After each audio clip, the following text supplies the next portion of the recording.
औरंगाबाद जिले के दाऊद नगर में भगवान प्रसाद शिवनाथ प्रसाद बीएड कॉलेज में ओरिएंटेशन कार्यक्रम का आयोजन हुआ, जिसमें मुख्य अतिथि के तौर पर पूर्व कमिश्नर विजिलेंस अरुण कुमार, वहीं पूर्व विधायक प्रत्याशी व मुखिया ऋतु जायसवाल, आरटीआई एक्टिविस्ट देवेंद्र कुमार सिंह, भाजपा नेता सुनील तिवारी, विद्या निकेतन के निदेशक आनंद प्रकाश, समाजसेवी डॉक्टर प्रकाश चंद्रा मौजूद रहे।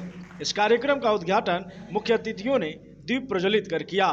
पूर्व आईएएस अरुण कुमार ने कहा कि बिहार में प्रतिभा की कमी नहीं है, यहाँ के छात्र हर क्षेत्र में झंडा गाड़ चुके हैं। देखिए क्या कुछ कहते हैं हमारे देश अरुण में कुमार। अगर देखा जाए तो सिर्फ 2% लोग स्किल्ड हैं, और जबकि आप छोटे से देश देखेंगे साउथ कोरिया, 86% लोग वहाँ कुशल कारीगर हैं। और हमारे देश में करीब करीब $83 बिलियन पैसा आता है रिमिटेंस में।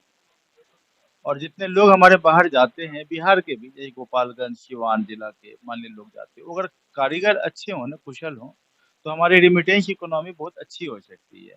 कहने का अर्थ है कि शिक्षा और रोजगार के लेने की क्षमता, ये 2 चीज जरूरी है हमारे देश के लिए। और ये बहुत बड़ी समस्या है क्योंकि हमारे यहाँ मात्र 2% लोग ही स्किल्ड है। और जो नई योजनाएं लाई गई हैं, प्रधानमंत्री कौशल विकास योजना जो भी है, उसमें एक दावा किया जा रहा है कि हमने कुछ बढ़ाया है, लेकिन अगर उनका प्रैक्टिकल असेसमेंट किया जाए, जिसको न्यू एजुकेशन पॉलिसी में परख कहते हैं, अगर किया जाए तो पता लगेगा कि हमारे यहाँ कौशलता का विकास नहीं हो रहा है। और ये बहुत बड़ा कारण है कि उन्हें बच्चों को अब ये चाहिए कि रोजगार परखता को देखते हुए विश्व में रोजगार की कमी नहीं है। और आपका चाइना में अब इन्वेस्टमेंट नहीं हो रहा है, इन्वेस्टमेंट होने के लिए लोग भारत की ओर देख रहे हैं, लेकिन चूंकि यहाँ कौशल नहीं है इसलिए यहाँ इन्वेस्टमेंट नहीं हो रहा, नहीं तो हमारा देश तुरंत आगे तेजी से आगे बढ़ सकता है। तो वो भी कम से कम कुशल होने की कोशिश करें, अच्छे से अपने रोजगार परखता को बढ़ाएं।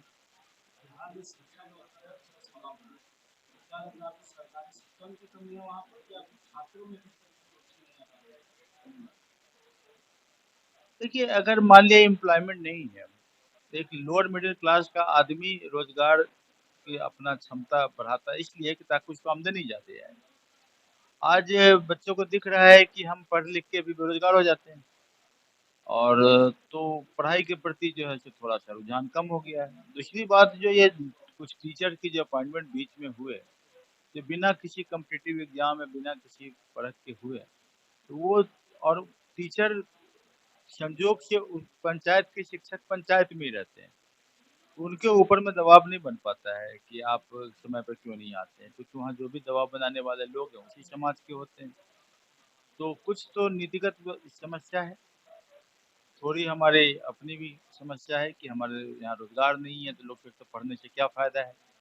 तो ये सभी कारण मिलजुल गई हैं यहाँ पर। तो इसके लिए जरूरी है कि सरकार की ओर से पहल हो कि शिक्षक को सही से चुनी सोच समझ के ले, सीटेट जैसे आजकल हुआ सीटेट करके ले, उनको उनके पंचायत में नहीं डालें, होम पंचायत न डाल के आप दूर डालें। जैसे कि आप 1990 के दरमियान में जो टीचर थे वो ज़्यादा अच्छा कंट्रीब्यूट करते थे, क्योंकि उनका एक जिला वाले को दूसरे जिला में भी हो जाता था, एक सब डिवीजन वाले को दूसरे सब डिवीजन में होता था।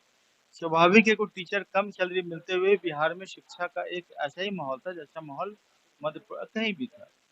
आज ये समस्या तो बढ़ गई है, क्योंकि पंचायती राज के अधिनियम के अंतर्गत जो शिक्षक की नियुक्ति होती है पंचायत में ही रहते हैं, उनके ऊपर जो है सोशल प्रेशर, सामाजिक दबाव कम पड़ पाता है।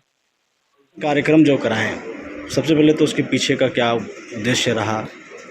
जो प्रेशर से स्टूडेंट्स आए हैं उनको मोटिवेट करना, उनको शिक्षा के प्रति रुचि जगाना, और ख़ासकर आज के दिन विशिष्ट अतिथियों को बुलाया गया, जैसे अरुण सर, जिन्होंने अपनी प्रशासनिक सेवा को छोड़ करके, लग्जरियस लाइफ को छोड़ करके गंगा किनारे गरीब बच्चों को निःशुल्क पढ़ाते हैं।